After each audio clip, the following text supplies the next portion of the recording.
ಚಾಮರಾಜನಗರದಲ್ಲಿ ಇದೆಯಲ್ಲ ಪ್ರಾಣಿಗಳು, ಅದರಲ್ಲಿ ಕಾಯಂ ಪ್ರಾಣಿಗಳಷ್ಟು ಅಥವಾ ಹೊರಗುತ್ತಿಗೆ ಪ್ರಾಣಿಗಳೇನಾದ್ರು ಇದೆಯಾ? ಎರಡನೇದು, ಈ ದಯವಿಟ್ಟು ಇಲ್ಲಿ senior ministers George, Muniyappa, ಗುಡ್ಡೂರಾವ್, Eshwar Khandre ಎಲ್ಲ ಇದ್ದೀರಾ, ಈ ಹೊರಗುತ್ತಿಗೆ ಪಟ್ಟಿಗೆ ದಯವಿಟ್ಟು ಬಿಟ್ಬಿಡಿ. ಇದು ಸರ್ಕಾರ ಮಾಡಿಸ್ತಾ ಇರೋ ಶೋಷಣೆ. ಹೊರಗುತ್ತಿಗೆ ಎಷ್ಟು ವರ್ಷದಿಂದ ಆ ಲಿಸ್ಟ್ ನೋಡಿದೆ ನಾನು, 20, 22, 15 ವರ್ಷದಿಂದ ಹೊರಗುತ್ತಿಗೆ ಮಾಡ್ತಾ ಇದ್ರೆ ಅವ್ರ ಜೀವನ ಹೆಂಗ್ ನಡೆಯುತ್ತೆ? ಸರ್ಕಾರನೇ ಶೋಷಣೆ ಮಾಡಕ್ ಹೋಗ್ಬಾರ್ದು, ಸರ್ಕಾರದ ಪೋಷಣೆ ಮಾಡೋದಕ್ಕೆ ದಯವಿಟ್ಟು ಈ ಬಗ್ಗೆ ಇವಾಗೇನೋ ಒಂದು ಬಿಲ್ ತರಬೇಕು ಅಂತ ಇದಿರುತ್ತೆ ತಾವು, ಬೇಗ ಅದೊಂದು ಬಿಲ್ ತಂದು ಹೊರಗುತ್ತಿಗೆ ಎನ್ನುವ ಶೋಷಣೆನ ದಯವಿಟ್ಟು ನಿಲ್ಲಿಸಿ. ಸನ್ಮಾನ್ಯ ಸಭಾಧ್ಯಕ್ಷರೇ, ಮೈಸೂರು ಚಾಮರಾಜೇಂದ್ರ ಮೃಗಾಲಯದಲ್ಲಿ 356 ಜನ ನೌಕರರು ಸೇವೆ ಮಾಡ್ತಾ ಇದ್ದಾರೆ.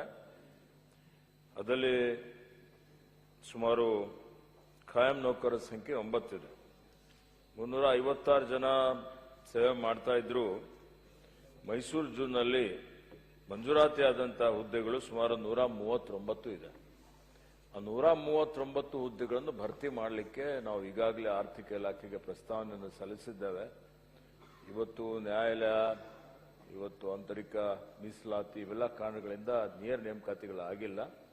ಈಗ ಮಾನ್ಯ ಸಚಿವ ಸಂಪುಟದಲ್ಲಿ ಸನ್ಮಾನ್ಯ ಮುಖ್ಯಮಂತ್ರಿಗಳು ಈಗಾಗಲೇ ಹೇಳಿದ್ದಾರೆ, ಅದಕ್ಕೆ ಮಂಜೂರಾತಿಯನ್ನು ಪಡೆದುಕೊಂಡು ನೇರ ನೇಮಕಾತಿ ಮಾಡಿಕೊಳ್ಳಲಿಕ್ಕೆ ಕ್ರಮ ಜರುಗಿಸ್ತೇವೆ. Okay, very good. ಶ್ರೀನಿವಾಸ್ ಎಂಟಿ.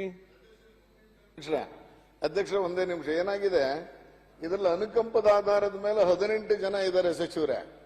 ಒಳಗುತ್ತಿಗೆಗೆ ಸುಮಾರು ಪ್ರತಿ ತಿಂಗಳು ಅವರಿಗೆ ಬರ್ತಾ ಇರುವಂತ ಗೌರವಧನ ಸುಮಾರು 24,000 ಅನ್ನುವಂಥದ್ದಿದೆ. ಹೊರಗುತ್ತಿಗೆಯಲ್ಲಿ ಕೆಲಸ ಮಾಡ್ತಿರೋರು ಕೇವಲ 14-15 ಸಾವಿರ ಬರ್ತಾ ಇದೆ ಸಚಿವರೇ. ಅಂದ್ರೆ ಈ 3 ಜನ ಸೇರಿಸಿದ್ರೆ ಯಾರನ್ನೂ ಪರ್ಮನೆಂಟ್ ಮಾಡಿಲ್ಲ. ಅನುಕಂಪದ ಆಧಾರದವರು ಹಾಗೆ ಇದ್ದಾರೆ, ಒಳಗುತ್ತಿಗೆಯವರು ಹಾಗೆ ಇದ್ದಾರೆ, ಮತ್ತು ಹೊರಗುತ್ತಿಗೆಯವರು ಹಾಗೆ ಇದ್ದಾರೆ. ಒಟ್ಟು ಎಲ್ಲ ಸೇರಿಸಿದ್ರೆ 164 + 72 ಅನ್ನುವಂತ ಸಂಖ್ಯೆ ಬರ್ತಾ ಇದೆ ಸಚಿವರೇ. ಹಾಗಾಗಿ ಮೈಸೂರು ಝೂಗೆ ಕಾಯಂ ಸದಸ್ಯ ಕಾರ್ಯದರ್ಶಿನೂ ಇಲ್ಲ. ಗುಲ್ಬರ್ಗ ನಾವು CCFಗೆ ಇನ್ಚಾರ್ಜ್ ಅನ್ನು ಮಾಡಿದಿರಿ ಸಚಿವರೇ. ಒಂದು ಅಲ್ಲೇ ಯಾರಿಗಾರು ಮಾಡಿದ್ರೆ ಅನುಕೂಲ ಅನ್ನುವಂಥದ್ದು ಅಲ್ಲಿ ಬರ್ತಾ ಇರುವಂತ ಅಭಿಪ್ರಾಯ. ಮತ್ತೆ ಇಷ್ಟು ಜನ ಸೇರಿಸಿ ದಯವಿಟ್ಟು ಇವರನ್ನ ಕಾಯಂಗೊಳಿಸುವಂತ ಪ್ರಕ್ರಿಯೆಯನ್ನು ಮಾಡಿಕೊಡ್ಬೇಕು, ಜೀವನಾಂಶಕ್ಕೆ ಅನುಕೂಲ ಆಗುತ್ತೆ ಅನ್ನುವಂತ ಮನವಿಯನ್ನ ಸಭಾಧ್ಯಕ್ಷ ಮೂಲಕ ಮಾಡ್ಕೊತಾ ಇದ್ದೀನಿ. ನೇರವಾಗಿ ಇವತ್ತು ನೇರಗುತ್ತಿಗೆ ನೌಕರರು ಇಲ್ಲಿ ಸೇವೆ ಮಾಡ್ತಾ ಇದ್ದಾರೆ, ಅಂತವರಿಗೆ ಏಜ್ ರಿಲ್ಯಾಕ್ಸೇಷನ್ ಇದೆ. ಮತ್ತು ಯಾರ್ಯಾರು ಅವರ ಖಾಯಂ ಆಗಿ ಅವರಿಗೆ ನಾವು ಏನು ನೇಮಕಾತಿ ಮಾಡ್ತೀವಿ, ನೇಮಕಾತಿ ಮಾಡುವಂತ ಸಂದರ್ಭದಲ್ಲಿ ಅವರ ಅನುಭವದ ಆಧಾರದ ಮೇಲೆ, ಈಗ ಅನಿಮಲ್ ಕೀಪರ್ಸ್ ಇದ್ದಾರೆ, ಝೂ ಕೀಪರ್ಸ್ ಇದ್ದಾರೆ, ಗಾರ್ಡನರ್ಸ್ ಇದ್ದಾರೆ, ಅವರವರ ಒಂದು ಅನುಭವದ ಆಧಾರದ ಮೇಲೆ ಅವರಿಗೆ ವೇಟೇಜ್ ಕೊಟ್ಟು ಅವರಿಗೆ ನೇಮಕಾತಿ ಮಾಡುವಂತಹ ಸಂದರ್ಭದಲ್ಲಿ ಆದ್ಯತೆಯನ್ನು ಕೊಡಲಾಗುವುದು ಅನ್ನುವಂಥ ಮಾತನ್ನು ಹೇಳಿಕೆ. ಶ್ರೀನಿವಾಸ್ ಎಂಟಿ. ಲೇಟೆಸ್ಟ್ ಹಾಗೂ ಇಂಟ್ರೆಸ್ಟಿಂಗ್ ಸುದ್ದಿಗಳಿಗಾಗಿ ಬಾಸ್ ಟಿವಿ ಕನ್ನಡ ಚಾನೆಲ್ನ ಸಬ್ಸ್ಕ್ರೈಬ್ ಮಾಡಿ, ಹಾಗೆಯೇ ಬೆಲ್ ಐಕಾನ್ ಪ್ರೆಸ್ ಮಾಡಿ. ಇದರ ಜೊತೆಗೆ ಫೇಸ್ಬುಕ್, ಇನ್ಸ್ಟಾಗ್ರಾಮ್, ಎಕ್ಸ್ನಲ್ಲೂ ಮಿಸ್ ಮಾಡದೆ ಫಾಲೋ ಮಾಡಿ.